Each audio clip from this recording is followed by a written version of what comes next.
All right, so in today's class, we are looking at continuing naming ionic compounds, but today we're going to look at multivalent metal ions as well as polyatomic ions. So if you look at your periodic table, you'll notice that some elements have more than one charge, for example, iron, copper, and lead. So to clearly show which ion is being used in a chemical name, we must use a Roman numeral for these elements. So for example, if we are using, for example, iron, it has a charge of 2 plus or 3 plus, shown like this, Fe2 plus or Fe3 plus. If we are using the Fe2 plus ion, in brackets here, we're using the Roman numeral 2. If we are using the Fe3 plus ion, then in brackets we have the Roman numeral 3. All right, so iron 2 oxide and iron 3 oxide would be two different compounds using the two different charges. All right, so just for the first one here, if we were looking at the chemical formula for iron 2 oxide, iron with the 2 plus charge, oxygen here with the 2 minus charge. Our chemical formula for that would be FeO once we simplify or reduce the ratios. If we were looking at iron 3 oxide, so we would this time be using the 3 positive and oxygen is still 2 minus. And then we are going to crisscross. So crisscross here like this. Our chemical formula for this now becomes Fe2O3, right? So notice it's two different chemical formulas depending on if we used iron 2 or iron 3. All right, so here we have some examples naming ionic compounds with the multivalent metal ions. So we'll just go through these and make sure we are naming them correctly using the Roman numerals. So for the first one here, we have FeCl2. So I usually just like to check my charges here. So that means this 2 that's with the chlorine, it must have come from the 2 plus charge from iron, and chlorine is minus charge. To crisscross that, we would get FeCl2. So therefore, we use the 2 plus charge. So the name for this will be iron 2 chloride. All right, next we have FeBr3. So just looking at our subscripts here, we have a 3 for bromine. So that must mean it came from a 3 positive charge from the iron. And then Br has a 1 minus charge. So here this would be called iron 3 bromide. Right, next we have CRS. Cr is chromium. So chromium has two charges. It can be chromium 3 plus, or it can be chromium 2 plus. All right, and our sulfur, if we look at our sulfur, it is S2 minus. And if we look at our chemical formula here, it is CRS. So which one do you think we've used here? 3 positive or 2 positive? All right, so to get our chemical formula of CRS, it would have had to be chromium 2 positive. All right, so it had to be chromium 2 positive because sulfur is 2 minus. That gives us CRS, which is chromium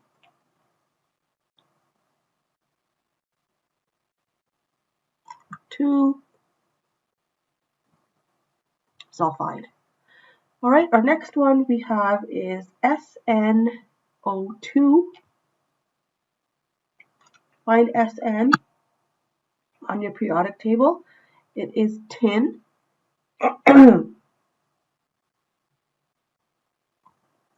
All right, so for the SnO2, it has to be the 4+ charge.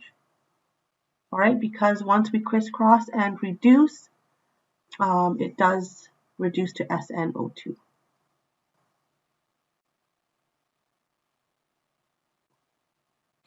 Okay, so it is tin 4 oxide.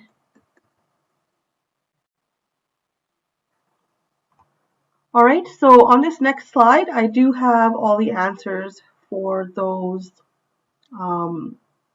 multivalent metal ionic compounds. So the questions that we were working on here, and then our next slide does have the answers here. So if you want to pause and check your answers, you can do that. All right, but we do need to move on to naming ionic compounds with polyatomic ions. So the first thing we got to do is identify the compound as an ionic compound first, right? Does it begin with a metal, and does it end with a non-metal or non-metals? And then you have to recognize that there are polyatomic ions present within the formula. How do you recognize it? Well, if the formula begins with a metal and ends with 2 or 3 nonmetals, then it must be a polyatomic ion in the formula. So recall, these are the polyatomic ions I had mentioned last class. When we use polyatomic ions, the name remains unchanged. So most of these endings you'll see either end with ate or ite, like carbonate, chlorate, chlorite. These names do not change. We do not change them to an IDE ending. We just keep them the same. So for example, if we have calcium carbonate, carbonate stays the same. It is still just called carbonate. All right, so let's see calcium carbonate then. So calcium has a 2+ charge, and carbonate also has a 2- charge. So it looks like this. And we keep our polyatomic ion together. So now when we crisscross, it would become like this. That would become Ca2 and then CO3 2. Notice how I put it in brackets, but this does become reduced, so it becomes CaCO3. All right, we have some more examples on the next slide. All right, so first we're going to start with naming. We're going to name the metal with its full name, and then we name the polyatomic ion at the end of the formula. We will not change the name. So let's name the first one here. It's Ca, which is calcium, and then NO3. You're going to look that up in the chart here. NO3 is right here, and it is called nitrate. So the name of this first one is just called calcium nitrate. Next we have K and then NO3. All right, K is our metal. It is potassium. So we name our metal first, potassium. And then we have NO3 again, and we know that is nitrate. So there is the name for that one, potassium nitrate. Next we have Ba. Okay, so find Ba on the periodic table, and it is barium. So that is our metal. Then we have OH. Okay, so that's 2 nonmetals. So therefore, it must be a polyatomic ion. So let's go back to our chart. Let's find OH. So we'll just go down the list here, and there it is. OH is called hydroxide, and we just leave the name as hydroxide. So this is called barium hydroxide. All right, next we have Li2CO3. Li is our metal. It is lithium. Then we have carbon and oxygen. So therefore, this must be our polyatomic ion. So let's go back. It is CO3. So just go down the list to find CO3. There it is. And it is carbonate.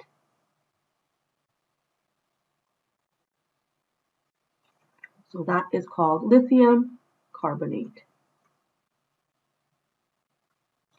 All right. I'm going to pause here, let you guys try those last two. All right, so here our metal is aluminum.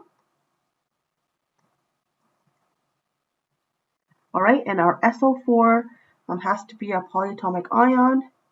So we're just going to go down the list here. Here is SO4, and it is called sulfate. So this is aluminum sulfate. All right, the next one, it's a little bit tricky because we have NH4, and then we have ClO3. Both of them are polyatomic ions for that one. NH4 is here. It's called ammonium. And then we had ClO3, which is right here. It's chlorate. Okay, so this would be called ammonium chlorate. All right, but do still notice that the NH4 does have a positive charge, and then the chlorate had the negative charge. All right, the answer key is here on the next slide if you wanted to double check your answers. But next, just to review here, ion charges and the periodic table. So what we notice here, alkali metals, for example, lithium and sodium, what you'll notice in this family is that they all have an ion charge of 1 positive. If we look at our halogens like fluorine, chlorine, and so on, they all have an ion charge of 1 minus. So generally, all the elements in a group or family will form ions with the same charge. All right, so here we just have some more practice. All right, so just to do some practice from the chemical name to the chemical formula using polyatomic ions. So let's look at our first one here, sodium. That's our metal. And sodium has a charge of Na+. And then let's find chromate on our chart, our table of polyatomic ions. Chromate is CrO4 with a 2- charge. All right, so what we need to do now is crisscross. So it will crisscross like this, which becomes NaCrO4. This 2- came down to the sodium, and it's just a 1+ that came down to CrO4. We're just going to leave it as is. All right, so it becomes Na2CrO4. Next, we have calcium phosphate.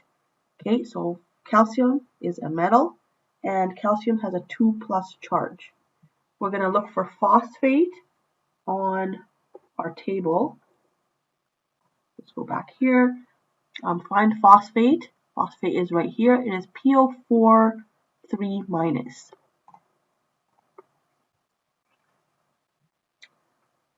So PO4 3-, like that. All right, so now we're going to crisscross like this and like this. So this becomes Ca3,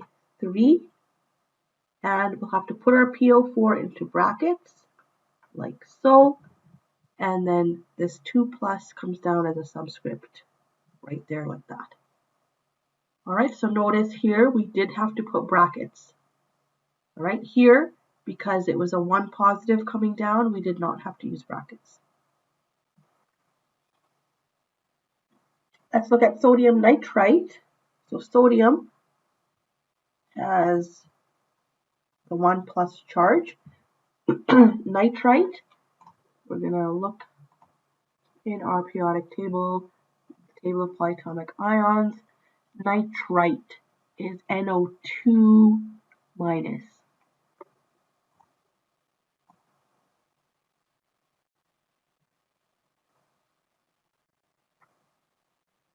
All right, and crisscross here, both of them are just a positive 1 and a negative 1, so that just crisscrosses to become NaNO2. All right, and again, no brackets here. Okay, so lastly, just comparing ionic versus molecular compounds. We're just comparing the properties. So ionic compounds, again, they're formed from metal and non-metal elements. They can form ions in solution, therefore they can conduct electricity, and they are solid at room temperature. Molecular compounds, they're usually formed from only non-metal elements. They do not form ions in solution. They usually do not conduct electricity, and they can be solid, liquid, or gas at room temperature. All right, and this next chart, ionic compounds, how do the atoms bond? They transfer electrons, whereas molecular compounds, they will share electrons. Again, ionic is metal and non-metal. Molecular is non-metal to non-metal. And what do they form? Ionic compounds will form solids, whereas molecular compounds can be solid, liquid, or gas.